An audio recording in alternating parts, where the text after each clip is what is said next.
안녕하세요. 골라 듣는 재미도 있고 아는 재미도 있는 자신만만 적용기술사 김원숙입니다. 제가 어제 논술 강의를 모니터링을 한번 해봤는데요. 좀 소리가 중간중간에 들렸다가 안 들렸다가 하죠. 굉장히 상태가 안 좋더라고요. 뭐 이렇게 막 종이 넘기는 소리 들리고 잡음 소리가 심하더라고요. 근데 다시 녹음하려고 하니까, 만약에 제 시험 치는 시기가 됐으면 제가 다시 녹음을 했을 텐데, 제가, 녹음 안 하고 또 넘어갑니다. 시험 발표가, 6월 17일로 미뤄져 있죠? 그죠? 어, 아세요? 여러분? 6월 17일로, 미뤄졌고요. 그 다음에 원서 접수가 조금 또 며칠 늦어졌죠? 근데 시험 친다는 것은 다음 시험 우리는 뭐 상관이 없지만 다음 시험 치는 것은 좀 뭐 어떻게 아직 발표는 안 났던데 미뤄지는지. 근데 면접 시험이 어쨌든 조금 미뤄졌어요. 그죠? 발표가 6월 17일, 6월 5일에서 그래서 좀 더 여러분이 노는 기간이 좀 더 많아졌죠? 제가 발표 보고 볼 때까지 놀아라 했으니까 까짓 거, 그죠? 어, 저도 이렇게 좀 퍼지는데, 지금, 새벽 1시입니다. 근데도, 새벽 1시 때도 듣는 분이 또 계시더라고요. 자, 오늘, 자료는요, 네이버에 자신만만 조경기술사, 제 블로그에 들어가시면 있고요. 그 다음 수도 학원에도 있고요. 어저께 제가 우리가 2-1번 하고 2 뭐야 2-1번 하고 2-6번 하고 연결시킨다고 그랬죠. 그죠? 앞에 2-1번이 미세먼지 저감 수비였죠. 그죠? 지금 뻐꾸기 소리가 들려요. 근데 뻐꾸기 소리는 또 엄청 잘 들리더라고요. 미세먼지 수비고요. 2-6번은 어제 이야기했던 것처럼 오늘 또 이야기할 우리가 입체 녹화에 관한 이야기입니다. 그리고 입체 녹화 중에서도 녹지형, 포토형의 어떤 특징을 하고요. 자, 인면 유형별로 수종 선정 기준입니다. 그죠? 입체 녹화뿐만이 아니고 입체 녹화를 하는데 녹지형과 포토형의 어떤 선정 기준을 적어라 이랬거든요. 그래서 우리가 이렇게 선정 기준 이러면 실제로 입체 녹화가 어떤 역할을 하고 녹지형과 포토형의 환경 조건이 나와야 되죠. 환경 조건이 어떻게 해서 여기에 따른 실제 어떤 기준이 나와야 되죠. 그래서 우리가 꼭 설계 기준을 못 봤다 하더라도 실제로 녹지형, 입체 녹화의 녹지형과 포토형의 어떠한 환경 여건을 이해를 하면요, 실제로 답을 적을 수 있습니다. 근데 이제 우리 설계 기준은 참 공부하기 좋도록 돼 있어요. 어찌?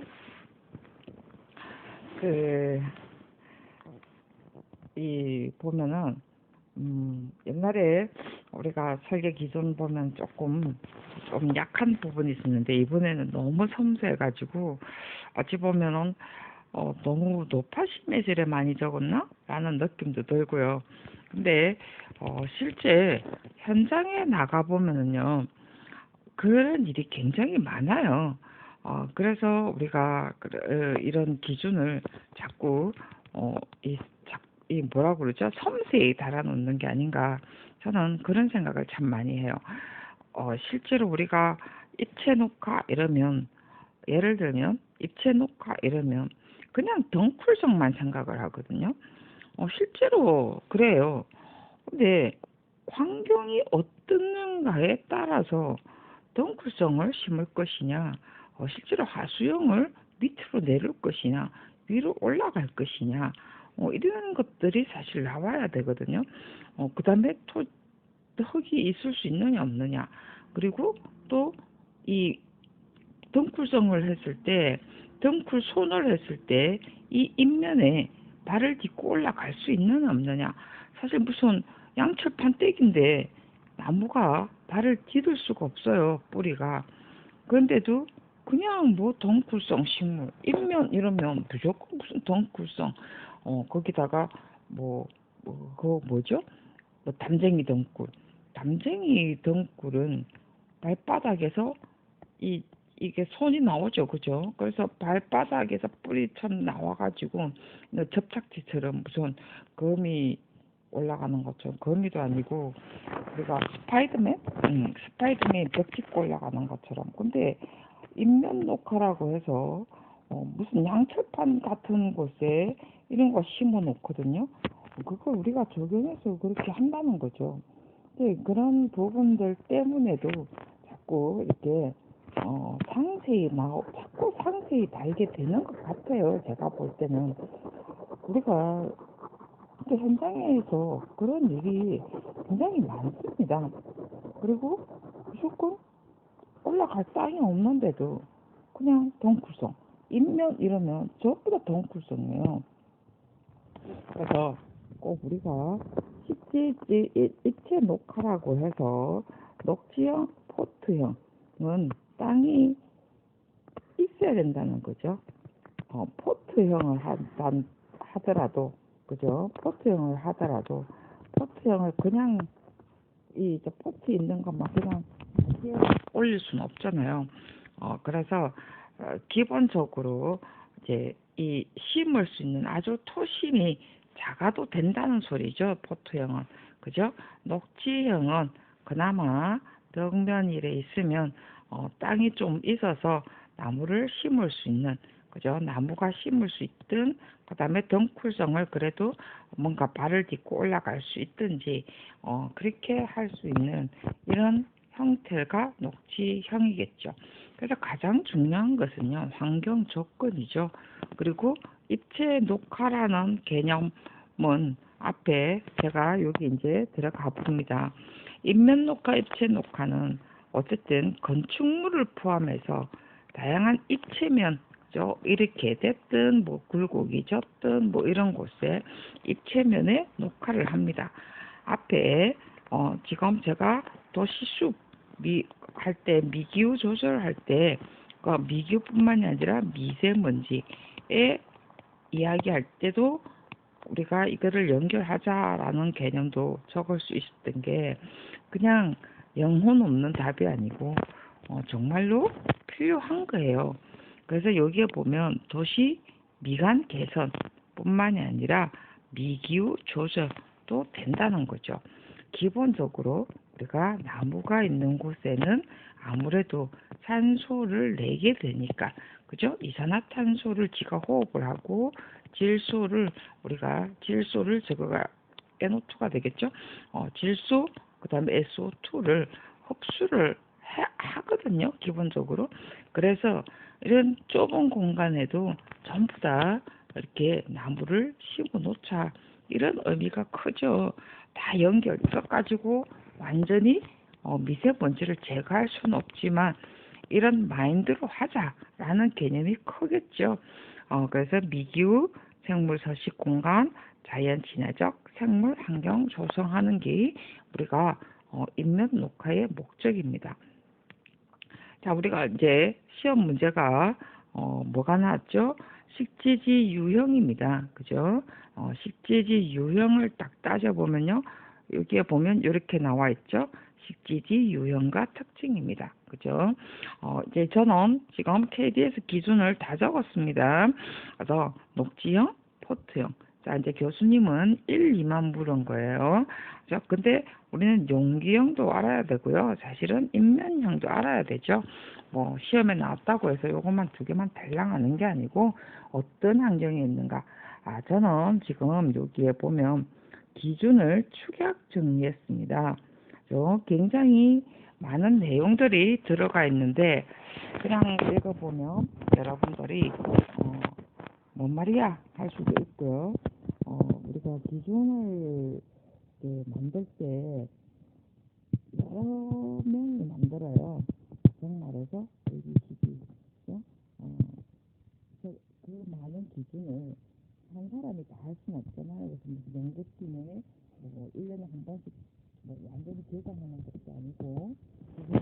미치고 그러기 때문에 그래서 이런 그 많은 것들을 실제로 한 사람이 다 할 수도 없고 한 팀 가지고 할 수 없고 그래서 부분적으로 다 나눠줍니다. EFG라 가지고 한 뭐 10개 업체로 쭉 나눠지죠. 그래서 이쪽에 나눠진 사람들 또 A는 또 A, B, C가 되겠죠. 그죠? 한 사람 그러다 보니까 내용들이 조금 중복되는 내용도 있고요. 그래서 이런 그다음에 또 B에서도 또 높아심에서 뭔가 또 이야기하다 보니까 A-B하고 비슷한 내용들이 있잖아요. 그래서 이런 것이 이제 서로가 다 걸러져야 되는데 우리가 이런 것을 또 하다가 보면 또 완전히 뺄 수도 없어요. 왜냐면 권력이 있기 때문에 뺄 수도 없어서 완전히 탈리지 않는 이상은 사실은 넘어갔거든요. 또 너무 좀 상세히 우리가 너무 달아놓은 느낌이 좀 듭니다만은 그래도 잘 정리를 해보면요. 우리가 굉장히 여러분들이 도움은 됩니다. 그렇지만 그게 우리가 모든 거라고 다 답을 이걸 다 적으면 안 돼요. 제가 지금 식재지 유형별 특징에서 이번에 묻은 건요. 녹지형, 포트형을 묻었는데 제가 여기에 하나 또 적어놨죠. 인면 녹화 유형을 적었습니다. 등반형, 하수형, 기반 조성형. 물론 여기서 섞여서 들어갈 수도 있는데 다음에는 인면 녹화 유형별 저거라 할 수도 있거든요. 그래서 우리가 이런 것을 소화를 잘 시켜야 돼요. 그래서 우리가 묻는 내용에 플러스를 시키더라도 필요한 내용을 플러스를 시켜야지. 여러분이 안다고 해서 무조건 다 집어넣는 건 아니라는 거죠. 우리가 기술사 공부하시는 분들이 좀 이런 부분들이 있죠. 그죠? 그래서 저는 정리를 이렇게 합니다. 그리고 내용은 저는 그것밖에 안 봤어요. 일단은 저도 기준만 보면 되는 거니까. 그래서 하나는 유형별로 시리즈 유형별로였고요. 하나는 인면 녹화 유형별로 했습니다. 여러분이 그 설계 기준을 한번 읽어보고 난 다음에 제가 이렇게 이렇게 정리를 했을 때 여러분들은 어떻게 정리할 것인가? 선생이 내용들이 찾아내기가 이렇게 찾아내기가 그렇게 쉽지는 않아요. 그렇지만 이렇게 찾아내려고 노력을 해야 된다는 거죠. 그래야 여러분들이 정리하는 어떤 기법이 늘어요. 이렇게 정리가 선생님은 이렇게 정리했으니까 이렇게 당연히 되겠지라고 생각을 하는 판입니다, 여러분. 이렇게 정리를 이렇게 내가 어떤 유형별로 나눠서 그 필요한 내용 정리하고 또 유형이 이렇게 쪼개서 또 한번 정리 해볼 수 있다는 거죠. 아니면 여러분 나름대로 같이 식재지 유형별로 인면 녹화를 어느 순간에는 사실은 섞입니다. 섞이는데 그거를 잘 정리를 해야 되죠. 그냥 지금 기준을 보게 되면요. 저는 이게 구분이 있는데 번호를 달다가 보니까 번호의 어떠한 허점이라는 게 있어요. 그래서 이게 번호가 계속 연결돼서 어쩔 수 없이 막 끼어져 있는 이 들기도 합니다. 근데 그것을 여러분들은 그대로 하셔야 된다는 거죠. 여러분이 알기 쉽게, 여러분이 이해하기 쉽게.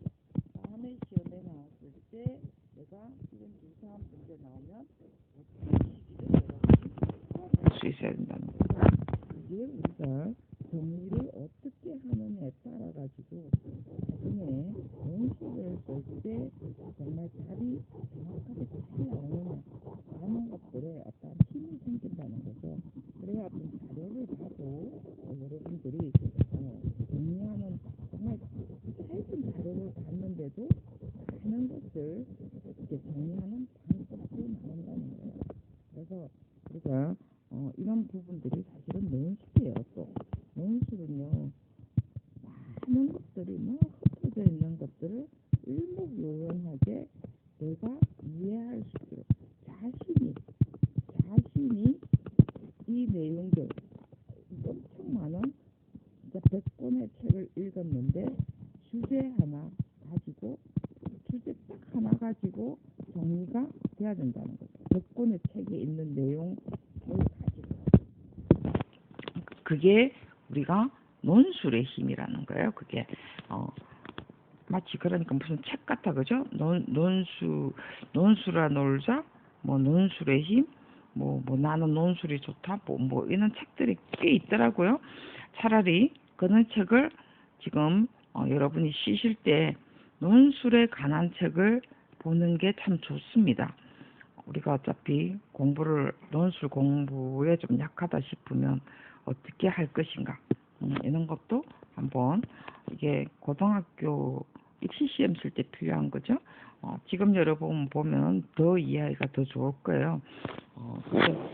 저도 몇 권 한번 봤습니다만은 이 책 한 권들이 딱 보면요, 아무리 사례를 들어놔도 제가 볼 땐 다 똑같은 거예요. 조금 더 한 몇 개는 있긴 있더라고요, 다른 종류가. 그래서 저는 끝까지 다 보긴 다 봅니다만은, 그래서 책 한 권을 요약을 할 수 있도록 내가 어떤 논술형으로 갈 것인가도 필요하다는 거죠. 너무 지금 길어져요, 그죠?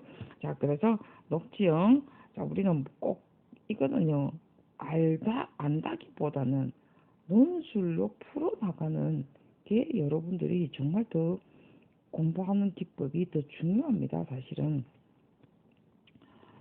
그래서 우리가 녹지형, 포트형. 자, 잠깐 특징을 볼까요? 녹지형은요, 여기 있죠? 인면 상하부의 선형 녹지입니다. 자, 이거 다 압니다 하지. 근데 그죠? 여러분이 못 적는다는 사실이에요. 그 다음에 하단 폭과 토심 확보가 30cm 이상 돼야 되고요. 포트형은요, 여기 나와 있죠? 식재 여건이 극히 불량하다는 거죠. 점저형이라든지 앞에 이야기했던 것처럼 아주 아주 토심이 얇아서 포트형을 심을 수밖에 없는 여건. 자, 이럴 때 우리가 포트형을 씁니다. 자, 이게 환경 여건이죠, 한마디로. 그죠? 특징이라는 기보다는 이런 환경 여건일 때 녹지형을 한다, 포트형을 한다. 그래서 나중에 어떤 답이 나와도 이런 것이 환경 여건으로도 답을 쓸 수 있어야 됩니다. 자, 우리가 용기형은 어떨 때 하죠? 그냥 플랜트를 상부에 한다는 거죠, 이거는. 그죠? 상부에 하는 게 특징이고요. 인면형은요, 그냥 인면 자체에 식수대를 설치하는 방법입니다. 이거는 기본적으로 우리가 늘 그냥 인면 녹화 하는 게 바로 지금 이런 말이죠. 근데 이것도 환경 조건이 굉장히 필요합니다. 재료, 앞에 인면의 재료가 뭐냐에 따라서 달라진다는 거죠. 자, 나왔네요. 설계 고려사항, 그죠? 주변 여건, 환경 여건. 그 다음에 여기 나와 있죠? 식수대 형태, 규모, 재료입니다. 자, 여기 그 다음 장 또 잠깐 넘어가고요. 그 다음에 토심이 있느냐 없느냐, 그죠? 그 다음에 뭐 경관 어쩌고 저쩌고 하는 거는 여러분이 알아서 적으시면 되고요. 자, 구조적 안정성입니다. 우리가 나무를 심어서 하수형이 됐든, 그 다음에 이거는 주로 이제 녹지대 형성을 할 때 그렇죠? 그런 거는 하중 조건, 그죠? 밑에 토심이 없다는 것은 밑에 콘크리트 하부가 많이 있을 테니까. 그 다음에 외벽 마감재. 이 마감재가 어떠느냐에 따라서요, 우리가 말 그대로 지지대를 설치를 해서 감기형을 할 수도 있고요. 아니면 위에 있으면 이렇게 하수형도 할 수도 있고요. 덩굴손으로 넘어가서 재료가 콘크리트 제품이나 벽돌 제품, 이런 것은요, 우리가 또 그 다음에 나무 목재 제품은요, 덩굴손이 괜찮아요. 근데 아까도 이야기했죠, 무슨 슬라브 계통, 이런 계통에 흡음재 같은 게 슬라브 계통이 많거든요. 이건 흡음재 같은 경우는요, 열 발생이 굉장히 높습니다. 그러면 그런 곳에 덩쿨손을 했다. 이러면 나무 하나도 안 자라겠죠. 그죠? 자, 이런 부분들이 있어요. 그래서 외경 마감재, 그리고 미끄러운 건축물이 유리인데, 건축물 자체가 유리인데 어떻게 올라가겠어요? 실제로 여러분의 에이 그럴 일이 있습니까 하는데 그렇게 설계합니다, 여러분. 저 그런 거 봤어요. 그래서 우리가 하중 조건, 외벽 마감재, 그 다음에 이렇게 나무를 심었을 때 물 줄 수 있느냐, 유지 관리를 할 수 있느냐, 이것도 봐야 되고요. 당연히 경제성도 고려해야 되죠. 자, 앞에 토심, 가장 중요한 건 토심입니다. 그 다음에 외벽 마감이 뭐고요? 그다음에 유지 관리 가능한지. 그 다음에 하중 조건도 뭐 조그만한 나무 심는 거예요. 하중 조건이 뭐 있겠습니까만 옥상 조경 아니고 녹지대 형성을 하지 않는 이상은. 그죠? 자, 그래서 외경 마감재 관수 처리. 자, 옥상 조경하고 비슷한데 이거는 덩쿨성이기 때문에 올라가는 재료가 뭐냐, 이게 중요하죠. 자, 현장에 있는 분들은요 좀 더 이게 이해가 더 빠를 거예요. 덩쿨 인면 녹화 어떻게 심는가를 한번 봐보시면 되겠죠. 여러분도 아마 많이 그래 했지 싶은데요. 아니면 설계가 그래 나와서 바꾸는 경우도 많이 있죠. 업에도 많습니다, 여러분. 그 다음에 이제 환경 조건입니다. 우리가 환경 조건이죠. 외부 조건, 그죠? 당연히 토양 있어야 되고요. 생육 조건 있어야 됩니다. 생육 조건의 방향 있어야 되고요. 바람이 있는 경우 왜 바람 따지죠? 지지대 때문이죠. 아니면은 포트가 좁으면요 다 날아갑니다. 그런 거 바람, 그 다음에 온도, 습도, 일조 시간, 일자량 다 중요해요. 그러니까 입관계, 그죠? 온도, 습도, 바람, 우리가 부드러워서 토양화준, 우리가 옥상 조경 같은 경우는 토양화준, 바람은 결국은 일조 시간하고 일자량하고 연결되겠죠. 당위는, 그죠?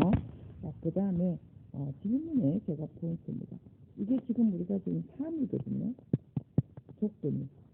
질문의 포인트가요. 자, 여기에 설명하다. 우리가 지금 녹지형이냐, 포트형이냐. 토심하고 30cm 돼야 되고, 그 다음에 소규모입니다. 여기다가 환경 조건 연결해주고 난 다음에, 자, 요거는 우리는 요거를 굳이 따를 필요는 없어요. 집지 기준 식물성과 따를 필요는 없습니다.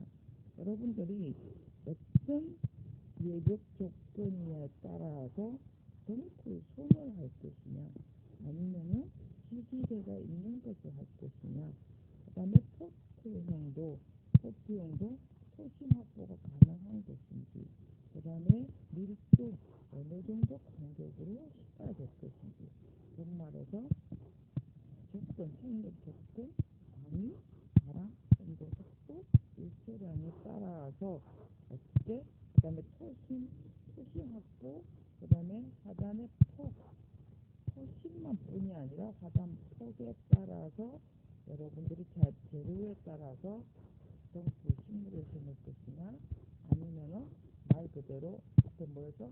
덩쿨 손을 심을 것이냐, 아니면 지지대 있는 걸 심을 것이냐, 포트를 하든 집게를 하든, 그죠? 자, 이런 조건이 먼저 딱 나오고, 그 다음에 나무는 등나무가 됐든 조각동들이 됐든 그런 상관이 없어요. 그런 나무 모델입니다. 그리고 순간적으로 잘 안 나와요. 그래서 뭐 줄사철 이런 것은, 인동덩굴은 이런 건 전부 다 뭐가 있어야 되죠? 지지대가 있어야 되죠. 그 다음에 송악 같은 경우는 지지대 필요가 한데 실제로 송악 그대로 잘 놔둬도요 지가 지 맘대로 잘 감고 넘어가더라고요. 그래서 우리가 이런 부분들이 할 수 있느냐 없느냐가 더 중요합니다. 앞에 잠깐 또 앞으로 조금 갈게요. 자, 이제 그래서 이것도 마찬가지입니다. 인면 녹화 유형했죠? 등반형이냐, 하수형이냐, 기반 조성이냐. 자, 시험에 이렇게도 나올 수 있다고 그랬어요. 녹화형, 등반형, 하수형 등반형 중에서도 주로 덩굴 식물로 부착식물, 부착하느냐. 자, 저는 하나 더 붙였습니다. 우리가 등반형 하수영은요, 인면에 부착하는 게 있고요. 등반형은 감아서 올라가는 거, 남의 어떤 지시에 의해서 감아서 올라가는 거. 그 다음에 타 식물의 어떤 가지를 타고 올라가는 거. 전부 다 이거는 등반형이죠. 하수영은요, 그냥 내려오는 겁니다. 지가 그냥 가지가 내려오는 거죠. 뭐 나무의 가지를 안 타죠, 거의. 그냥 하수영입니다. 그래서 우리가 등반형에는 덩쿨손이냐 사실은 지지대형이냐 이것이 하나가 있고요. 그 다음에 하수형이냐. 그래서 우리가 방법은 합반할 것이냐. 그 다음에 뭐 이렇게 생태 기작 뭐 해놓고 어쩌고 저쩌고 감는 식물 여기 나오네요. 그죠? 여기에 전부 다 등반형이죠. 감든지 아니면은 이렇게 뿌리가 부착해서 올라가든지 그게 전부 다 등반형입니다. 자, 기반 조성형 같은 경우는요, 말 그대로 식재지를 뭐 플랜트를 설치를 하든 포트형이 됐든 이거는 다 기반 조성형이 들어가겠죠. 그죠? 자, 이게 지금 앞에 식재지 녹지형이 지금 기반 조성형에 들어가겠죠. 즉 말해서 화단을 설치한다는 거죠. 그죠? 그래서 자, 화단에 설치하는 것도 마찬가지입니다. 식재 기반을 붙이는 방법. 자, 인면 녹화에 화단을 조성하는데도 그죠? 조금 한번 분리를 해볼까요? 화단 조성을 하는데도 밑에 녹지형, 밑에 집안에 할 것이냐, 그 다음에 여기에 붙여서 할 것이냐, 기반 조성형을. 우리가 벽면 녹화뿐만이 아니라 우리가 뿜어 붙이기 녹화도 전부 다 어찌 보면 식재 기반 조성형이죠. 그죠? 그 다음에 시트로 붙일 것이냐, 그 다음에 보조 식재 시스템을 다 합쳐서 이렇게 할 것이냐, 이런 것이 전부 다 식재 기반형입니다. 녹지형도 식재 기반형이고요. 그 다음에 붙여서 벽면에 붙이는 방법도 우리가 식재 기반재를 마련하는 거죠. 그죠? 가시절 구조물이 있는 곳에 하는 방법이요. 그리고 옹벽에 인면 녹화할 때 이렇게 붙이죠. 그죠? 자, 이럴 때 철골 지지로 이렇게 붙이는 경우가 있고, 아예 철골 지지대를 만들어서 옆으로 보면 철골 지지대를 딱 만들어 가지고 이렇게 기반재가 다 붙어 가지고 딱 티 나오죠. 씨앗까지. 그 다음에 또 있죠. 옹벽형으로 이렇게 요즘은 그죠? 이렇게 옹벽형으로 만들었던 거 또 있죠. 우리가 식생형 콘크리트라고 하죠. 이런 거 보고 식생형 콘크리트도 우리가 기반 조성형입니다. 여기 식생형 콘크리트는 안 나왔죠? 식생형 콘크리트도 사실 식장 기반재의 어떤 조성 방법 중에 하나죠. 자, 그래서 이렇게 인면 녹화 유형별로 나누는 경우도 있고요. 입체 녹화의 식재지 유형별로도 나눠집니다. 그래도 어쨌든 답의 기결 방법은요, 앞에 인면 녹화 설계 유해상하고 거의 같습니다. 높이 여긴 조금 하나가 다른 게 있는 게요. 다 어찌 보면은 같이 적어도 상관없어요. 인면 높이가 2m 이상일 경우에는 여기에 보면은 어떤 보수량하고의 관계가 있다 라는 것도 굉장히 필요한 부분입니다. 2m 이상에는 사실 인면 녹화하는 데는 굉장히 불편하다. 그래서 토양까지도 생각을 해줘야 된다. 플랜트형으로 할 때도 토양이 어느 정도 필요하더라. 녹화 면적에 따라서. 그래서 이런 것도 이렇게 만들어 놨더라고요. 이런 게 실제로 굉장히 여러분들이 보기에는 이렇게 격되어 있어서 힘들겠지만 실제로 굉장히 중요한 부분입니다. 이거는. 그래서 저는 참 만들기는 참 잘 만들었는데 조금 이해시키기가 힘들겠다 싶어가지고 저는 이렇게 따로 떼놨어요. 정산량하고의 관계를 굉장히 사실은 중요하거든요. 근데 이렇게 토양량까지도 딱 계산을 해가지고 이 정도 필요하더라까지도 해놨더라고요. 그래서 이런 부분을 우리가 그냥 뭐 읽고 넘어가지 마시고 내가 있는 부분에 인면 녹화 때 내가 어떻게 이런 것을 토양을 산정을 하지? 이런 것도 한번 생각해 볼 필요가 있다는 거죠. 어, 진짜 그냥 읽는 건 우리가 한글 몰라서 지금 우리가 읽기 연습하는 거 아니잖아요. 그죠? 우리가 이렇게 하나하나 따져서 정말 자기 것화 시켜야 됩니다. 완전히 완전 몸에 다 배겨야 된다는 거죠. 외우라는 게 아니고요. 정말 마음에서 이게 익혀야 돼요. 머리에서 익히는 게 아니고요. 마음에서 익히면요. 답이 사실은 보이게 돼 있습니다. 자, 그 다음에 관수 나오죠. 그죠? 뭐, 발건, 할착, 그 다음에 이거는 뭐 여러분이 충분히 알 수 있을 것 같고요. 기준, 식지 기준 하면서 나왔습니다. 그죠? 이격 거리 나왔고요. 아무래도 토심이나 이런 여러 가지가 있으니까 최소 15cm 인면에서 이격한다라는 거죠. 이 인면에서 나오는 어떠한 열 관계가 있기 때문에 그렇죠. 그 다음에 유효 토심 확보 잘해라. 밑에 기반 잘해라. 32cm 이상 해라. 라는 소리도 나왔습니다. 자, 그래서 이런 것들이 굉장히 다 사실 필요해요. 이거는 실제 간격 조정. 그래서 여러분들이 이걸 막 외우려고 하는 게 아니고 이게 인면 녹화일 때 무엇이 중요한가를 여러분이 알아야 된다는 거죠. 자, 그러면서 우리가 지금 다음 장은 없는데요. 자, 그러면서 이제 이게 우리가 말하는 KDS 설계 기준의 인면 녹화의 녹지형과 포트형에 관한 내용을 제가 줄여서 여러분한테 어떤 다음에 시험에 어떤 유의사항이라든지 어떤 중요한 사항들만 제가 정리를 했습니다. 충분히 여러분들이 읽어보시고요. 그 다음에 이런 것들이 어디에 주로 도로라든지, 그죠? 도로라든지, 제가 저때 이야기했죠. 옹벽이라든지, 그 다음에 교각 이런 부분에도 다 연결을 해서 앞에 미세먼지, 정말해서 숲이 다 하지 못한, 가로수들이 다 하지 못한 것의 한 부분들의 역할로서 우리가 전부 다 해줘야 된다. 우리가 숲 하나만 가지고 미세먼지를 다 하겠다라고 한다면 너무 웃긴다는 거죠. 그러면서 이렇게 하면서 그린 인프라를 우리가 구축을 하는 녹지로서, 그죠? 녹지로서 구축하는데 인면 녹화, 점의 역할 또는 손의 역할로서 같이 한다라고 우리가 어느 한 부분 사회해도 좋고요. 이게 사회 가면 좋겠죠. 그죠? 식물 선정하고 난 다음에 사회에 가서 같이 내용들을 우리가 점으로서 점과 선의 역할로서의 우리가 뭐 있는 이렇게 해도 뭐 그럴듯하고요. 아니면은 뭐 숲 앞에 미세먼지뿐만이 아니고 아까 도시숲, 그죠? 도시숲과의 연계성 방법 이렇게 해도 좋고요.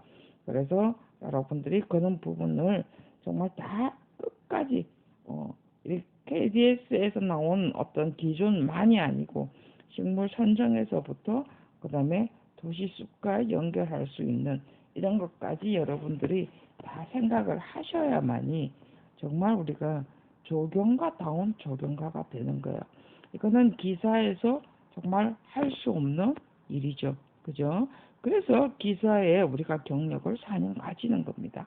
기사에서 경력을 좀 쌓고 우리가 어떤 실무를 쌓고 그다음 대학에서 이론을 좀 했고 실무를 쌓고 기술사 공부를 하면서 완성시키는 거예요. 근데 요즘 삥삥하게 공부를 해가지고 완성돼갖고 되겠어요.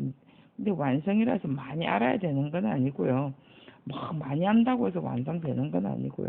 이런 작은 것에서부터 자신의 기술사, 적용 기술사로서의 정말 내가 역할이 무엇을 할 것인가가 이렇게 논술이나 용어에서부터 생각하게끔 하는 것이 우리가 시험의 가장 저는 큰 목적이 아닌가라는 생각이 듭니다. 그래서 글을 눈으로 머리로 하지 마시고요. 정말 마음으로 보셔야 된다는 거죠. 자, 여기까지가 했고요. 너무 길어졌죠? 제가 좀 많이 해드리고 싶은데 한꺼번에 6문제를 좀 다 하고 싶은데 사실 참 시간이 잘 안 돼요. 그래서 오늘 또 어쩔 수 없이 제가 하나만 2개를 올리려 했는데 제가 내일은 좀 시간을 내서 낮에부터 해가지고 노고수는요, 내가 KBS로 같이를 해줄라 하다가 노고수 같은 경우는 제가 굴치하고, 그거는 굴치는 KD에서 나오지만 내가 노고수는 노고수대로 그냥 묶을게요. 문화재, 그죠? 2-2번하고 2- 몇 번이죠? 2-2번 문화재 근거에서 굴치하고, 그 다음에 노고수 생장 위협하는 인작 건강 위협도 하고, 그거는 같이 제가 묶어서 설명을 하고요. 내일 하나는 따로 할게 라빌레트 공원. 이게 또 현대 철학하고의 관계이기 때문에 이것도 굉장히 중요한 내용이에요. 그래서 저는 내일은 라빌레트 공원, 우리가 어떻게 그 설계를 지금 현대 입장에서, 옛날에는 조경사 입장에서 우리가 공부를 했거든요. 근데 현대 입장에서 우리가 어떻게 저것을 다시 재해석할 것인가 라는 걸 설명을 하도록 하겠습니다. 늦은 시간에, 여러분은 늦은 시간 아닌가는 모르겠지만 저는 늦은 시간입니다. 그래서 여기까지 하고요. 내일은 제가 조금 이른 시간부터 녹음을 해서 올리도록 하겠습니다. 어쨌든 여러분들이 아는 재미, 그죠? 조금씩 알아가는 재미, 그 다음에 또 골라 듣는 재미, 뭐 그런 대로 있죠? 여러분 인정하시죠? 오늘 수고 많이 하셨고요. 우리가 라빌레트 현대 철학의 문제로 찾아뵙도록 하겠습니다. 수고하셨습니다.